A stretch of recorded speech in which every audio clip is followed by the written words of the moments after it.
Daudz jaunu atjauninājumu par dīvaino pusauģa nāvi laivu braucienā, lai svinētu 4. jūlijas svētkus, par noslēpumainajiem apstākļiem, kāpēc viņš tika atstāts, un viņa ķermenis vēlāk tika atrasts izskalots salas krastā.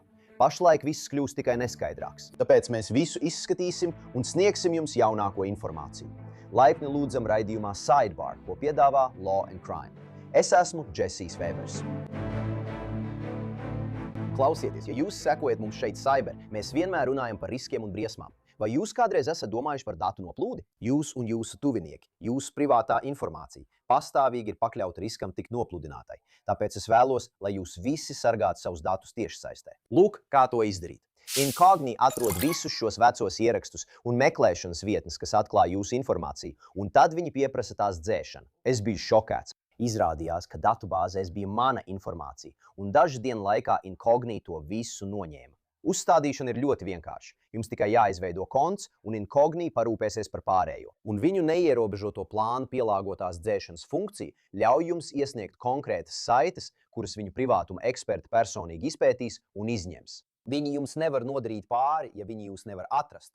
Izmantojiet kodu Sidebar zemāk norādītajā saitē un saņemiet 60% atlaidi gada plānam. Tas ir incogni.com/board. Labi, mēs atgriežamies pie stāsta, kas vajā šo Mississippi kopienu. Šis ir stāsts, kas šobrīd ir aizrāvis visu valsti. Mēs runājam par 18 gadus vecā Nolana Velsa nāvi, kurš bija koledžas sportists, mīlēts dēls. Viņš bija jauns vīrietis, kurš, kā policija saka, vienkārši devās svinēt 4. jūlijas svētkus uz Barjersalu kopā ar draugiem un nekad vairs neatgriezās mājās. Mēs jau sekojām šim stāstam, kad pienāca šīs postošās ziņas. Jūs atcerēsieties, ka šīs nedēļas sākumā mēs runājām ar kādu no United Cajun Navy dalībniekiem. Cilvēku, kurš patiesībā piedalījās Nolana meklēšanā no gaisa, kad pienāca ziņas, ka parka dienesta rangers ir atradis Nolana ķermeni. Un kopš tā laika ir bijuši daži nozīmīgi jaunumi, par kuriem mums jārunā. Patiesībā šī lieta ir piesaistījusi tik lielu uzmanību, ka pat dažas ievērojamas personas izsaka savu viedokli, saucot šo lietu par traģēdiju, bet lūdzot taisnīgumu, lūdzot atklātību. Un arī tas ir interesanti. Ir tiesnese, kurai acīm redzot ir saistība ar šo lietu, un kura tagad ir izteikusies, šķietami cenšoties viest skaidrību par šīm baumām par viņas ģimenes saistību vai iesaisti. Un tagad šī lieta tiek saistīta, iespējams, ar vienu no atpazīstamākajiem pilsonisko tiesību advokātiem valstī. Bens Krampus nesen runāja ar ABC News, izvirzīja nopietnus jautājumus par to, kā šī lieta ir tikusi izmeklēta. Tagad viņš pārstāv Nolana ģimeni. Un visā šajā laikā Nolana ķermenis tiek nogādāts uz citu štātu neatkarīgai autopsijai, kuras rezultāts iespējams varētu saņemt jau rīt. Bet es gribu uz mirkli apstāties, jo ir noticis daudz kas, un es vēlos mēģināt to visu saprast, pirms mēs ķeramies pie detaļām. Tātad tas viss sākās ar to braucienu uz Hornas salu ASV neatkarības dienā. Ja jūs nezināt, Hornas sala ir gara, šaura Barjersala. Tā atrodas apmēram 10 jūdzes no Mississippi krasta. Tā ir daļa no Līču salām, Nacionālā jūras krasta, un ir pieejama tikai ar laivu. Tā ir pazīstama kā vieta, kur cilvēkiem patīk doties izklaidēties uz ūdens, īpaši tādās brīvdienās kā ASV neatkarības diena. Un tieši to pēc varas iestāžu teiktā nolēma darīt 18 gadus vecais Nolans Vels ar draugu grupu. Viņi acīm redzot izbrauca ar privātu laivu uz salu uz vienu dienu, un kamēr viņi tur atradās, kaut kas nogāja greizi. Pēc policijas teiktā, Nolana pēdējo reizi redzēja ap 15:00 Hornas salas ziemeļrietumu galā. Viņa draugi, kā ziņots, meklētājiem teica, ka viņš vēlējās palikt, lai parunātu ar kādu meiteni, un plānoja atgriezties kopā ar citu grupu. Viņi beigās aizbrauca. Kad Nolans neatgriezās mājās, viņa māte ziņoja par viņa pazušanu, uzsākot plašu meklēšanu, kurā iesaistījās vairākas aģentūras, tostarp Jacksons apgabala šerifa birojas un apvienotā Kajūnu flote. Mēs iepriekšējā epizodē runājām ar apvienotās Kajūnu flotes viceprezidentu Brianu Trašeru, jo viņš piedalījās meklēšanā. Viņš patiesībā meklēja no gaisa, kad pienāca ziņas par Nolana ķermeni. Es ieraudzīju ķermeni no aptuveni 300 pēdu augstuma, un es varu jums pateikt, ka tas neizskatījās uzbriedis no ūdens. Tas bija ūdenī tikai pāris dienas. Tomēr šerifa birojas izplatīja paziņojumu, ka viņiem nav pamata uzskatīt, ka tas nebūtu Nolans. Jā, tātad parka rangers atrada šo ķermeni ūdenī salas ziemeļrietumu galā. 7. jūlijā ģimene apstiprināja, ka tas bija Nolans.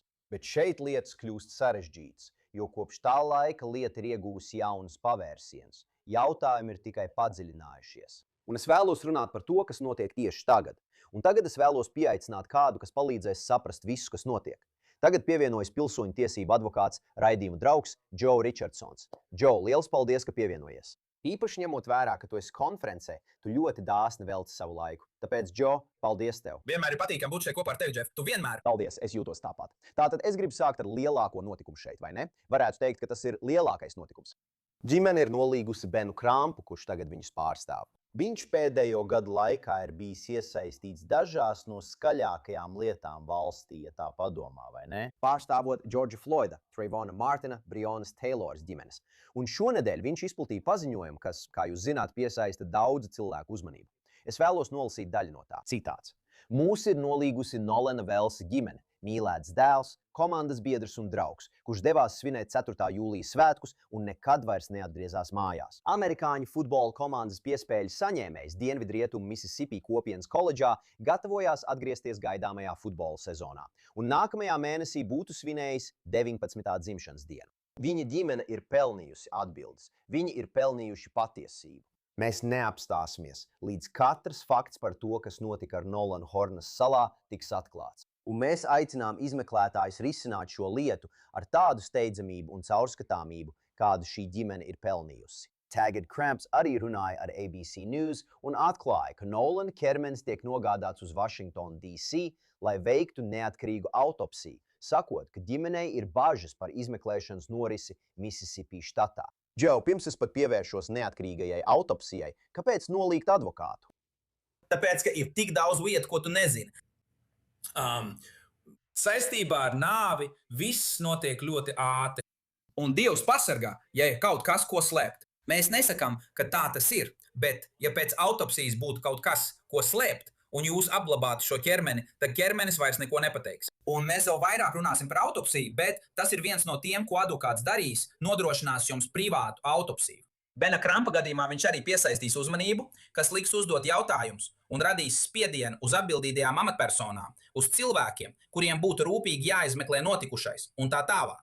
Tā kā ir neatbildēti jautājumi, jums ir jādara viss iespējamais, lai nonāktu līdz brīdim, kad būs atbildēts uz katru jautājumu, uz kuru iespējams atbildēt. Jūs vēl neesat tur, bet vai uz katru jautājumu, uz kuru iespējams atbildēt, ir atbildēts? Ja atbilde ir nē, un jūs varat atrast advokātu, kurš spēj piesaistīt uzmanību, kā arī izmeklēt, vadīt procesu, norādīt uz lietām un risināt jautājumus ar mēdījiem, tad tas arī ir jādara. Vai tas jums liek domāt, ka vai nu ģimene, draugi uzskata, ka ar šo izmeklēšanu kaut kas nav kārtībā, vai arī tas ir vienkārši, lai nodrošinātos? Viņi zina, ka šis piesaista lielu uzmanību. Šis, kā jūs teicāt, Bens Kramps ir atzīta personība juridiskajā nozarē. Jūs domājat, vai viņam ir neoficiāli kontakti ar tiesību sargājošajām iestādēm, savi avoti, vai viņš var izdarīt spiedienu uz tiesību sargājošajām iestādēm vai prokuratūru vai kādu citu? Un es nesaku, ka ir izdarīts noziegums, bet vai tas jums liek domāt, ka kaut kas nav kārtībā, vai arī ģimene uzskata, ka kaut kas nav kārtībā? Jā, es domāju, ka tā varētu būt taisnība. Es domāju, Bens Kramps, jūs zinat, viņš ir pazīstams visā valstī. Esmu viņu redzējis San Bernardino, tepat netālu no manis.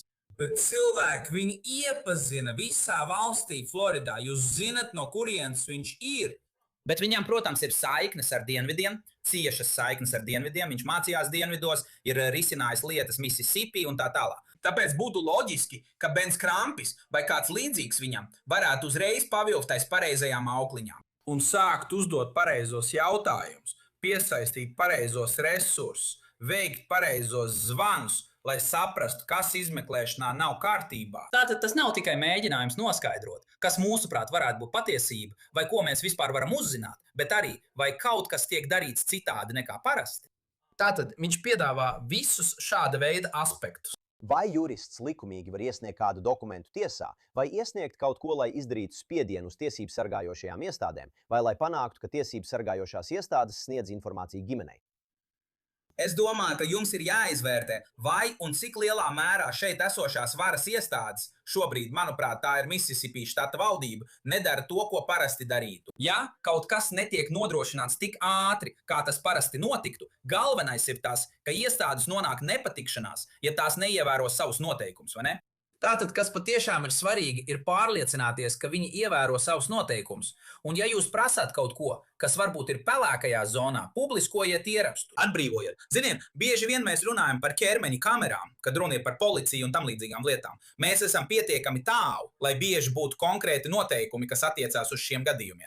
Bet, ja ir pelēkā zona, kur nav konkrēta aizlieguma kaut ko publiskot, izpaust kādu informāciju, darīt X, Y vai Z, un policija vai izmeklētāji to nedara, tad varbūt tieši tas ir tas, ko palīdz panākt mēdīju uzmanība. It īpaši, ja tagad situācija ir apgriezta. Bieži, kad cilvēkus aptur vai kad viņi saskarās ar policiju, viņi saka, ja jums nav ko slēpt, ļaujiet man pārmeklēt automašīnu. Tātad tagad ir cilvēki, kas saka varas iestādēm, ja jums nav ko slēpt, esiet tik atklāti, cik vien iespējams likuma ietvaros, lai mēs uzzinātu visu, ko varam par notikušo. Vai tas arī ir, un es nesaku, ka tā ir ģimenes motivācija, bet vai pastāv iespēja, ka nolīgst šādu firmu, lai sāktu noskaidrot, vai pastāv pamats iespējamai tiesvedībai? Pilnīgi noteikti, par to nav šaubu, jo tas, ko darīs Bens Kramps un viņam līdzīgie visā pasaulē, un ko mēs visi cenšamies darīt, ir atrast, kur ir nepilnības. Šeit ir tās nepilnības, šeit ir lietas, kuras mēs nezinām, bet mums vajadzētu zināt. Varbūt ir lietas, kuras mēs nekad neuzzināsim, jo mēs tur nebijām. Bet kādas ir tās lietas, kas nav kārtībā, kuras mēs varam noskaidrot, un lietas, par kurām zinām, ka tās nevaram noskaidrot? Un jautājums ir, kāpēc, cik lielā mērā tas ir iespējams, iestādes, izmeklētāji un tā tālāk to visu neaizpilda. Negribu steigties notikumiem pa priekšu atkarībā no tā, ko tu jautāsi, bet ir arī tas aspekts, ka viena no šo bērnu mamām ir tiesnese. Jā, es tiešām gribu par to parunāt. Labi. Jā, un viņa arī ir iesaistījusies šajā lietā. Tātad ar to nodarbojas daudz ietekmīgi cilvēku. Tāpēc ir ļoti svarīgi pievērst tam pēc iespējas vairāk uzmanības, bet tev arī jāizprot, vai un cik lielā mērā varētu būt pārkāptas kādas juridiskas tiesības vai kaut kas tāds, par ko varētu celt prasību. Es gribu pajautāt par šo neatkarīgo autopsiju. Kāpēc veikt neatkarīgu autopsiju? Kāpēc to pasūtīt? Kāpēc to darīt ārpus Mississippi? Tas ir nozīmīgs solis. Štata tiesu medicīnas eksperts jau, kā ziņots, veica autopsiju 7. jūlijā. Tagad amatpersonas saka, ka rezultāti varētu prasīt pāris nedēļas, jo tiek veikti toksikoloģiskie un citi testi. Bet Krampis ir norādījis, ka neatkarīgās autopsijas rezultātus sagaida jau rīt.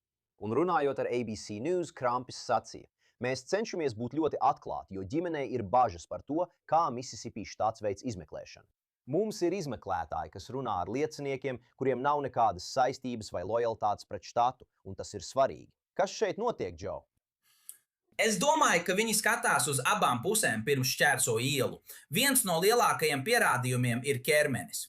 Negribu izklausīties drūmi vai kā citādi, bet pastāv iespēja, ka ja tiek apgalvots, ka notikusi noslīkšana, bet ir traumas, tas nav sadarīgs ar noslīkšanu, tad tas rada vēl vairāk jautājumu un problēmu. Ir arī arguments, ka iespējams Mississippi štats atkarībā no tā, kas varētu būt noticis, atkarībā no tā, ko viņi aizdomās, ka varētu būt noticis, bet ko viņi nevar pierādīt nevienā, ne otrā veidā, viņiem varētu būt stimuls šo lietu slēgt. Esmu saskāries ar gadījumiem, kad mēģina noskaidrot informāciju, un tev jāsadarbojās ar tiesu medicīnas ekspertu vai izmeklētājiem, ugunsgrēku izmeklētājiem un tā tālāk. Saproti domu? Kad kaut kas atbilst viņu stāstījumam, un viņi to noliet malā, viņi tā arī dara. Mēs labprāt teiktu, ka neatstāsim neko nepārbaudītu un tā tālāk, bet tā nav vienmēr. Tātad, kāds ir labākais veids, kā pārliecināties, ka esat atklājis visu iespējamo informāciju? Es domāju, ka tas ir tāpēc, ka jūs to darat, un tāpēc ir nepieciešama neatkarīga autopsija, lai jūs zinat, būtu pārliecināts. Ir scenārijs, kurā, un mēs runājam par dziļajiem dienvidiem, mēs runājam par ļoti saspringtu politisko laiku. Mēs runājam par vienu melnādainu puisi kopā ar vairākiem baltādainiem puišiem. Pastāv scenārijs, kurā varētu būt kaut kas, ko slēpt, un kāds varētu izvēlēties kādu pusi šajā jautājumā. Bet pats ķermenis teorētiski vismaz varētu mazināt dažas bažas par to, kā kāds varētu būt miris, jūs zinat, un tā tālāk. Un varētu teikt, ka informāciju noteikti iegūsti ātrāk. Tas jautājums varētu būt saskanīgs ar kaut ko. Bet tas ir jautājums, vai ne?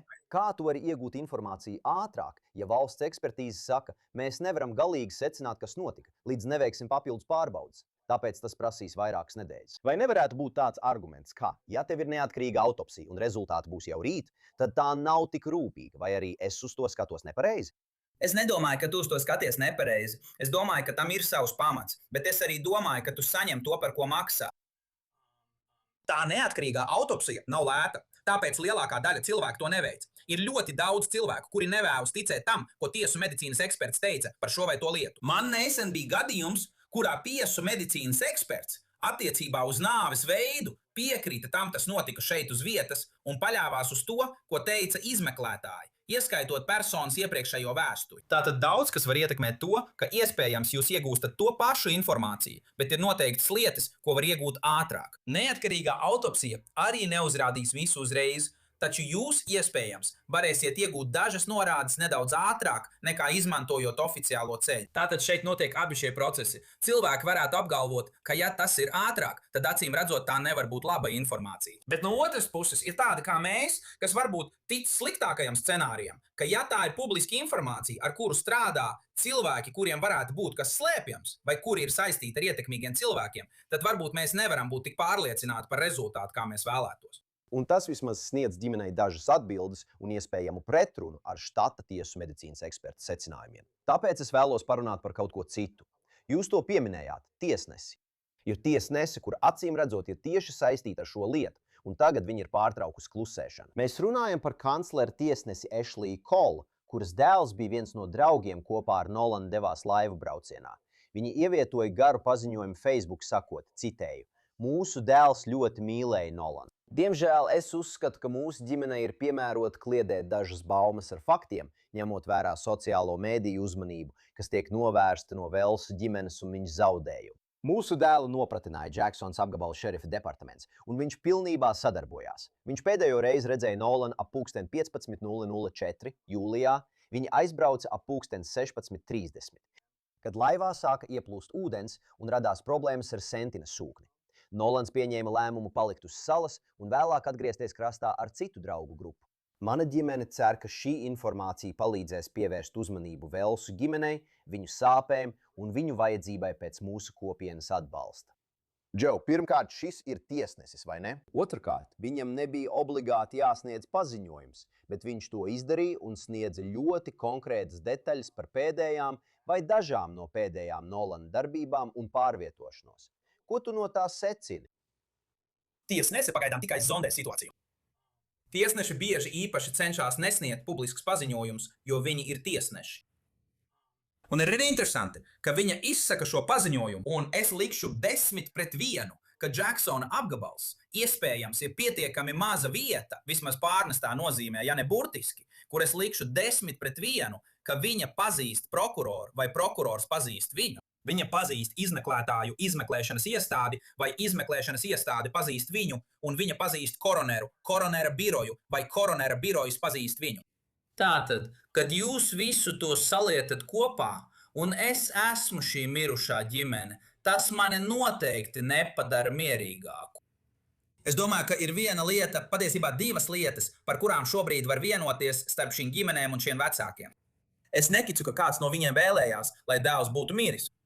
Labi, un es ticu, ka abi saprot, ka tiesneses bērns, tiesnese arī nevēlās, lai viņas bērns nonāktu cietumā. Tātad viss šis notiek, kas padara izmeklēšanas caurskatāmību vēl jo svarīgāku. Un pat ja viņa to pasniedza kā kaut ko, kas novirzītu uzmanību atpakaļ uz ģimeni, viņa runā par ģimenes sērām, viņa nerunā par taisnīgumu ģimenei. Tātad šeit ir atšķirība tajā, kas īsti notiek. Tas, kā tu redzi lietas, ir atkarīgs no tā, kur tu atrodies. Un es nedomāju, ka viņai vispār vajadzēja mēģināt iesaistīties. Viņa nolēma to darīt, bet es domāju, ka tas arī daudz ko pasaka. Iespējams. Vai tev nelikās interesanti, ka tā bija cita draugu grupa? Viņš devās kopā ar citu draugu grupu. Jā, tas bija interesanti. Jā, iespējams pie viņiem. Un tad, vai viņš atstāja otrai draugu grupai savu mobilo telefonu? Ja tas ir taisnība, tad, kā tika ziņots, kaut kādā veidā draugu grupa, kas viņu atstāja, parādījās ar viņa mobilo telefonu. Viņi saka, ka tā ir diezgan attāla vieta, un tur ir vājš mobilais pārklājums.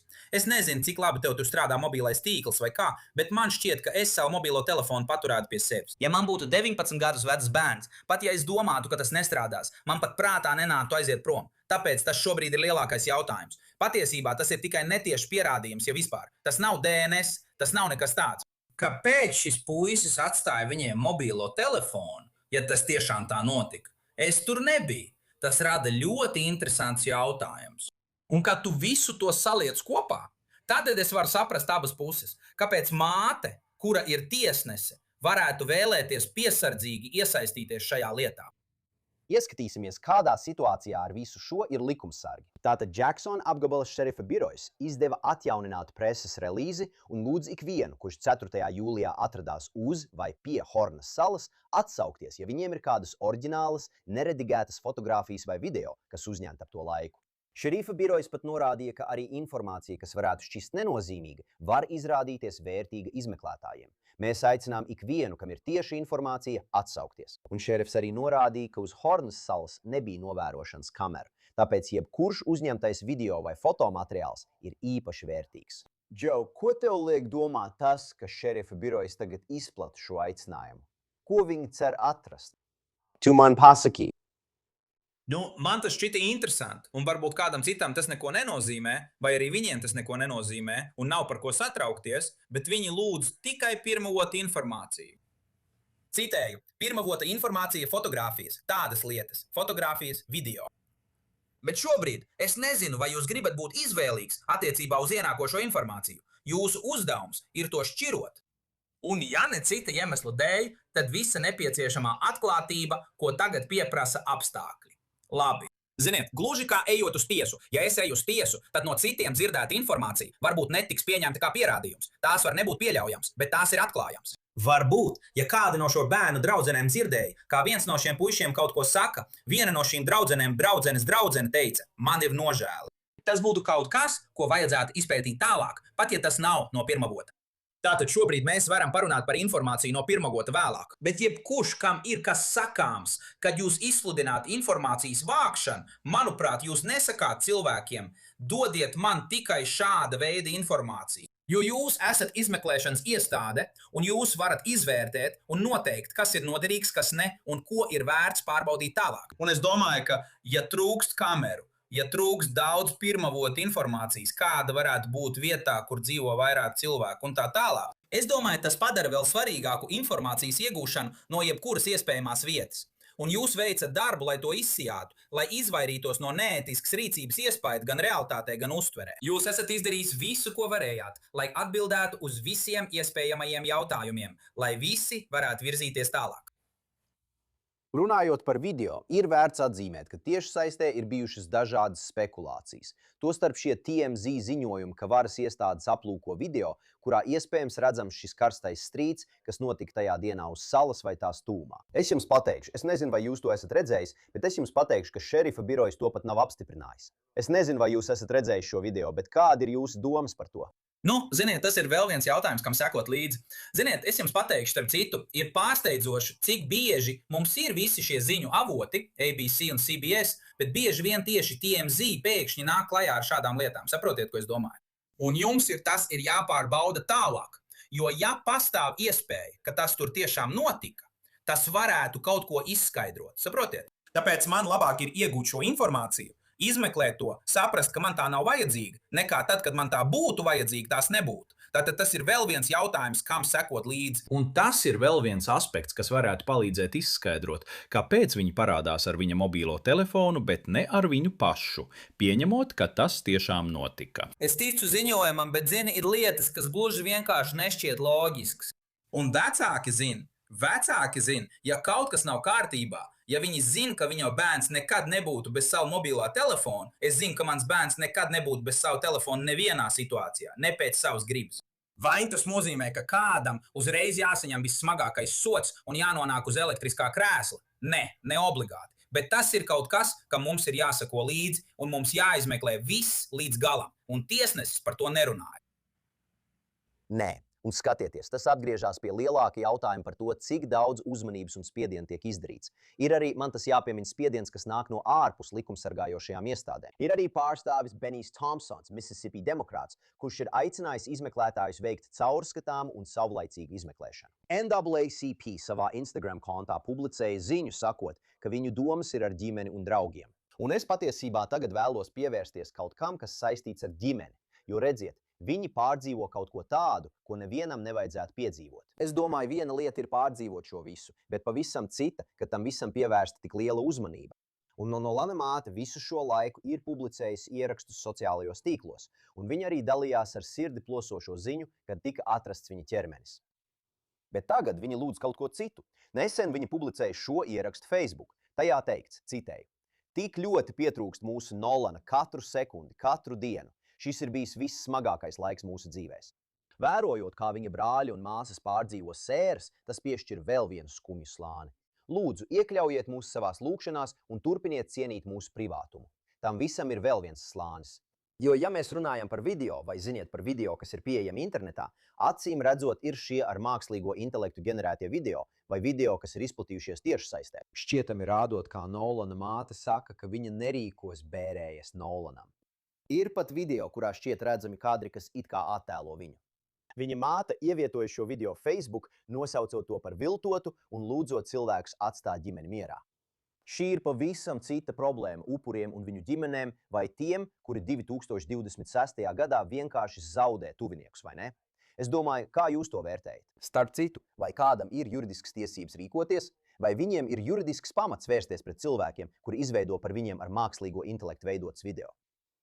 Nu jā, tas ir sarežģīts jautājums.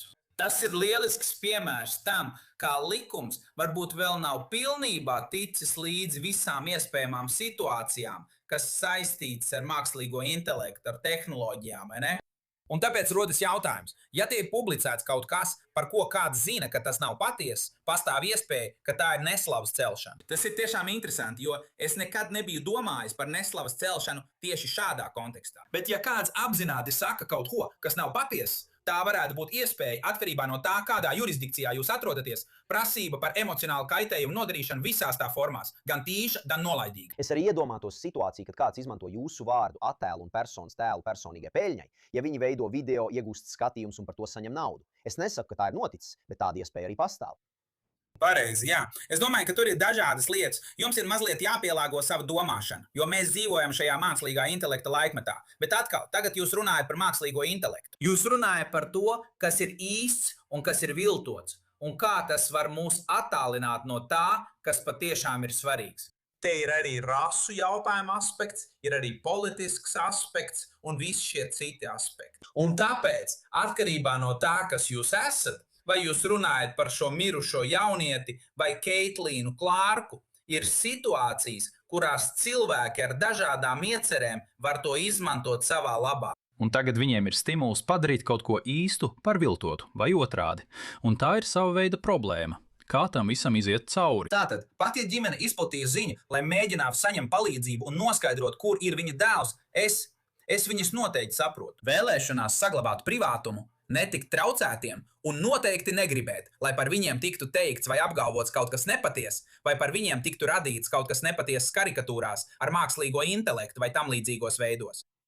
Klausies, Džo, šis ir patiešām satraucošs stāsts. Tam ir jauni slāņi. Es gribu turpināt tam sekot līdzi. Es novērtēju, ka tu atnāci un deva mums vielu pārdomām. Un vēlreiz paldies, ka biji tik dāsns ar savu laiku, jo es zinu, ka esi konferencē, bet man tiešām bija svarīgi dzirdēt tavu viedokli par šo. Tāpēc liels paldies, Džo, es to ļoti novērtēju. Prieks būt kopā ar jums, tas ir gods, Jesse, paldies tev. Un tas šobrīd ir viss, ko varam jums pastāstīt šeit Sidebar, draugi. Liels paldies, ka pievienojāties mums, un kā vienmēr, lūdzu abonējiet mūsu YouTube, Apple podcasts, Spotify vai jebkur citur, kur klausāties savus podkastus. Jūs varat mūs skatīties arī NBC Peacock platformā. Ja vēlaties sekot man X, Instagram, manai News Nation pārraidei Jesse Weber Live no pirmdienas līdz piekdienai, 23:00 pēc austrumu laika. Uz tikšanos nākamreiz, draugi!